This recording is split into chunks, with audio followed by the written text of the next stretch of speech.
Hello, this is Laura Handke, Lake Oswego's transformational voice teacher, and I'm doing a vlog today instead of a blog because I wanted to interview someone I have grown very fond of in the last few months. My favorite online karaoke MC, Toby Loftus. So, Toby, hi, thank you for joining me today. Good And afternoon. tell me a little bit about you. Tell me about your business background, your music background, and kind of what led you to create this online karaoke platform for people. Well, I grew up in Coos Bay, and my father started me on violin when I was 4 years old. As a child, I studied violin, piano, and flute. I took private lessons on all three. Wow. And I've never really considered myself a singer. I consider myself a musician who can carry a tune, but I love to sing. And I used to be a hater of karaoke. I used to avoid it and judge it harshly. But my oldest brother, who's a self-described karaoke nerd, had a birthday party at a karaoke, had a big, large karaoke suite. I gave it a try. I was like, well, this is kind of fun. And I got bit by the karaoke bug. Nice. Um, I've played in the Newport Symphony, the viola, for over 15 years. And I'm typically the ringleader after rehearsal or concerts. We'll walk into a dive bar in our tuxedos and dress blacks and sing karaoke there. And that's a lot of fun and I miss it very much. Yeah. So you just decided to make your, in these days of COVID, I'm sure this was directly related to COVID, right? So the karaoke bars aren't open and you decided, you just woke up one morning and said, let's start my own karaoke bar online. Well, yeah, you asked me about my profession, and my Yes. my day job is working in IT. I've worked for various software companies over the years, software implementation, training, project management, et cetera, et cetera. And during COVID, of course, I'm a social creature, and I can't. Musicians, we're struggling because we love to play with each other and play for other people, and for people whom that's their complete profession. That's been an incredibly stressful and upsetting time financially. Mm-hmm. And for somebody like me, being able to sing and play music with other people, I've missed it terribly. And of course, working remotely from home, I have very little social interaction. So I thought there's got to be a way to do karaoke online. And I'm the Findmeister. If it's on the internet, I can find it. And I searched and searched, and I could not find anything satisfactory.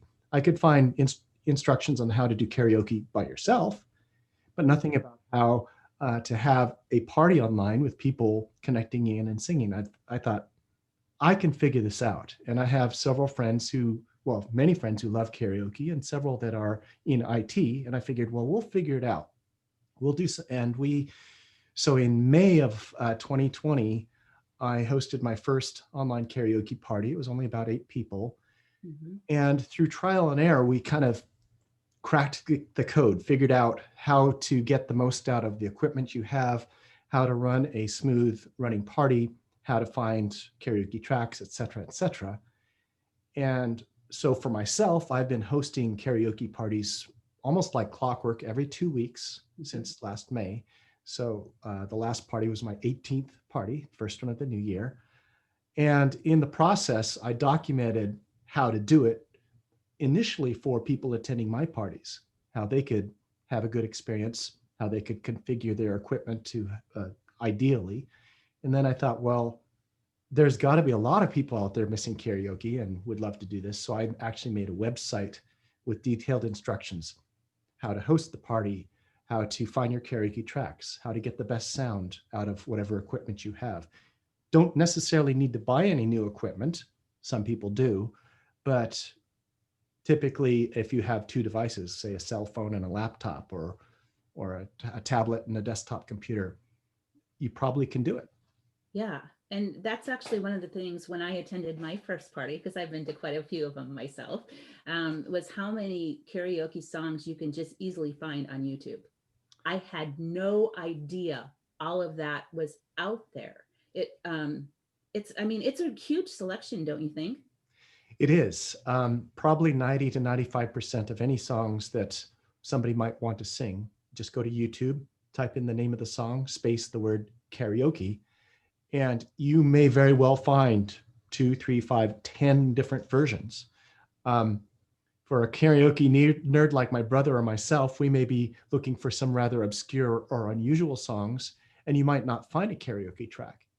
But there are ways to make your own karaoke tracks, and I've documented that too. I was going to say, hopefully that's on your website. That one I haven't tried yet. But, you know, something I wanted to touch on too, just a little bit, because you and I have been kind of writing about this in the group format is, you know, I think people come to karaoke for kind of different reasons. Most of us, we love music and we love to sing. But for someone like me who suffers from stage fright, I have to have an opportunity to get up in front of an audience to practice my craft in front of other people, because at least for me, it's very different to sing in front of other people than it is to sing in the shower or to sing when you're in your car, like I was this morning going to get my hair cut. You know, that it's a whole different experience. And so I had kind of shared with you in the group that I'm thanking you for giving me this opportunity to, you know, work through my performance anxiety, my stage fright in a safe environment. And you had responded by saying that it's kind of sad, really, how people are so critical of their own voices. Well, I think that's the human experience, is that we are much more critical of ourselves than we are of our friends. I mean, if you look in the mirror, you probably could very quickly name off 5, 10, 20, 30 things that you wish you could change or that you disliked. But if you were asked, what do you like about yourself?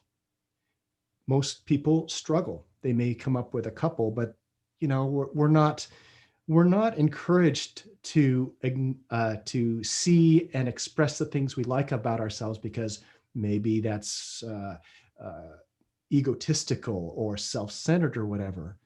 But I think it's very natural and common for people to feel that way. And we're very quick. I mean, the voice that's in the back of your head is never kind and encouraging and uplifting. I joke that the inner critic voice, mine sounds like Gilbert Gottfried. Ah, My inner Gilbert Gottfried is always telling me how bad I sound, every mistake I did, can't believe you did that. It never tells you the good stuff. And so that voice, at least from my experiences, that voice never goes away, but you can acknowledge it's like, okay, I hear you. That's not me. That is an opinion, and I can choose whether or not to embrace that. And I think the same thing about singing in your own voice. I don't know anybody who likes hearing the recording of their own voice. You know, if I hear my own recording of my voice, all I hear is it's very nasal. It sounds really whiny, but I love hearing everybody else sing. And it doesn't matter if they're an awesome singer, a mediocre singer, or a self-acknowledged very poor singer. People have a good time. And I'm so embracing and accepting of them. I just try to tell myself to treat myself like I would my friends, yes. And because that's, yeah, I use the analogy often, or treat yourself like you would a puppy or a kitten. You know, you wouldn't go beat yeah. up on your puppy or your kitten. So why do you do that to yourself? But this is interesting. So I wasn't aware we were going to take this route in this conversation, but it's got some meat to it. What you were saying about the inner critic, that's something my teacher, Linda Bryce, who's the founder of the Transformational Voice System, she should suggest that all of her students and teachers give their critic a name. Hers is Helga. Mine is Carla. I have a much nicer one. Carla's a much nicer. Helga's great because it has hell in the name. Exactly. But also, one thing that Linda will frequently bring up is that I think a lot of this has to do with the culture that we grew up in, because in indigenous cultures, everybody sings and sings beautifully. And there's never a question that we all just weren't meant to sing and to sing all the time. Life is about, you know, music and singing and expression. But we aren't raised that way here. Mhm. We're raised to believe that the value of the singer is success, you know, that maybe to a certain extent, but I or think, that you have to be born, somebody's just born a beautiful singer. Some of us are gifted, some of us aren't. And that's not true. Vocal training, like anything else, is a practice. You can get better. well, and I think not only in singing and performance, in all things, we are we are encouraged to believe that our self-worth is based on the judgment of others. Yes. And if you're not successful, or if you're not getting praise for something that you're doing, then obviously you're not very good at it, or you're supposed to compare yourself with others. And we Yes. never compare ourselves with people who are lesser than us. We always compare ourselves with people who are better, or have done more, or we like better than ourselves. So, I mean, that's a no-win situation. You'll never catch up on that one. Never, never, ever. That is absolutely so true. And I'm really glad that you worded it that way. And that's, your understanding of this, I think, is what has helped create the kind of environment that you have created so that people do feel comfortable and do feel safe. And that's so important, because if you're going to put yourself out there, I mean, personally, I think singing is one of the most vulnerable things that you can do. Maybe stripping too. I don't know. I've never done it, but I mean, yeah, there's nothing to hide behind. no. I mean, when I play my instrument, I can kind of hide behind my instrument. But when I'm singing, ain't nothing to, to protect me. But Absolutely. Playing the piano, you can only mistake so many keys. You know what I mean? right. But the And if it's out voice, of tune, it's the piano, it's not you. exactly, exactly. So, what would you say have been like the most joy, the biggest benefit, the gratification you've got from doing this? Because I know you really put a lot of heart and soul and time and energy into this. It has not been easy for you to create this, and you're not getting paid. This is something you do for love. So, what is like the biggest benefit you've gotten, and what has been the biggest challenge? So the biggest benefit is at a high school reunion, my last big high school reunion, one of my classmates said to me, "Toby, you're the ambassador." I said, "Well, that's kind of you to say. That's not, I don't believe I've achieved that, but that is definitely a goal or something I would strive to be, to make bridges, to make connections, to connect people." And one of the biggest joys that I get in these parties is watching my friends react to each other. Hmm. To see people being moved, and they've never met. I have people all over the country, sometimes from foreign countries, calling in, and I see them becoming friends and sending chat messages praising, "Oh my gosh, that was just beautiful and wonderful." And that warms my heart. There is so much dissension and strife and angst and fear in the world, that these parties for me represent not an escape from that, but a solace, a sanctuary where we can acknowledge and remember my prime belief, which is that there is much more that connects us. There's much more that is similar between us than what separates us. Yes. And I try to make my parties a safe place for people, whether or not they're going to perform. Some people just call in to listen and rock out and cheer people on. The last party, 3 poems were read. People will sometimes play an instrument rather than sing. It's all good. And to see, I love watching people reacting to each other. Mm-hmm. I'm having that experience myself. I'm often moved, whether I'm laughing until I'm, laughter to tears out of something funny somebody's singing, or moved to tears because something is so heartbreakingly beautiful or filled with pathos and emotion that just moved me. And to see that being spread, being shared, that shared experience, that just transports me. That moves me. It does take a lot of effort to put these parties together, and a lot of work. It's a labor of love. And there have been a few times that I've been tired. I didn't sleep well. I had a rough day, and I'm like, my heart's not totally into it.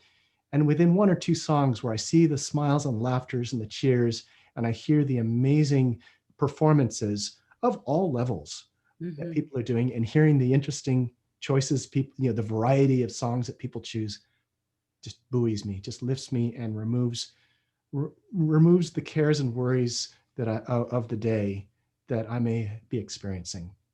Well said. You asked me what the biggest challenges are, and that would have to be the technological challenges. And that's where I am uniquely, I wouldn't say gifted, but uniquely skilled to overcome is many people are not that technically savvy. They may be able to connect to a Zoom or a Google Meet session, but when it comes to getting a really good sound out of the music and out of your voice, that takes some doing. Mhm. And everybody has something different. Some people have like a really old laptop that barely can connect to the network, and some people may just have a cell phone with a little earbud or something like that. And finding the combination and permutation of settings, location, volume levels, so that we can both hear the music and hear their voice, that's an ongoing challenge. There's network problems. Sometimes the network drops and you suddenly can't hear somebody or whatever. But the gifts, the payoffs have been so great. And if I were to get an email or a call or a text from somebody that I didn't know saying, "Hey, I found your website and I've hosted my first party and had such a good time," that would just make it any stress or struggle that I've had in doing this more than worth it. So that hasn't happened quite yet. Not yet. A couple of TV stations have interviewed me. One TV station aired the story Coin 6. Yeah. KGW was going to air a story this week, but some events in the news preclude Ah, that. yeah. It will be broadcast and shared at some point. Well, before I end the recording and we close, is there any last like words of wisdom or advice other than, of course, give us the website so people know where to find you if they want to start their own karaoke parties? But along with the website, any other last words of wisdom for people who want to do something like this? Well,